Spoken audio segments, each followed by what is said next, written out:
আসসালামু আলাইকুম। সবাই কেমন আছেন? এবার ১৬ই ডিসেম্বরে মহান বিজয় দিবসে আমিও আমার বাচ্চাদের নিয়ে ঘুরতে বের হয়েছি। আপনারা কোথায় গিয়েছেন অবশ্যই জানাবেন। যে জায়গাটাতে আমরা গিয়েছি জায়গাটা অনেক সুন্দর ছিল। অনেক অনেক সুন্দর। এখানে বিভিন্ন ধরনের ফুল গাছ ছিল। তো বাচ্চাদেরকে নিয়ে চিন্তা করে দেখলাম যে মাঝে মাঝে একটু বের হইলে ভালো লাগে, ওরাও পড়াশোনায় আবার মনোযোগ দিতে পারে। এই দৃষ্টিভঙ্গি থেকে ওদেরকে নিয়ে বের হলাম।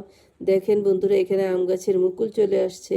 অবশ্যই এখন ১২ মাসই আম গাছে আম হয়, কেননা এখন ১২ মাসই আম পাওয়া যায়। তো এই জায়গাটা আমার খুবই ভালো লাগছে। আপনারা অবশ্যই ভিডিওটা দেখবেন। আপনাদের সাথে যে জায়গাটায় গিয়েছি সেই জায়গাটা শেয়ার করলাম। এটা হচ্ছে আমাদের গাজীপুরের একটা জায়গা, খুবই ভালো লেগেছে। আসলে বাচ্চাদের জন্যই আমাদের সমস্ত প্রয়াস, ওরা যেন একটু হাসি খুশি থাকে, ওরা যেন ভালো মানুষের মতো মানুষ হতে পারে, সেজন্যই আমাদের এই চেষ্টা থাকে। তো সবাই ভালো থাকবেন। আল্লাহ হাফেজ। আসসালামু আলাইকুম।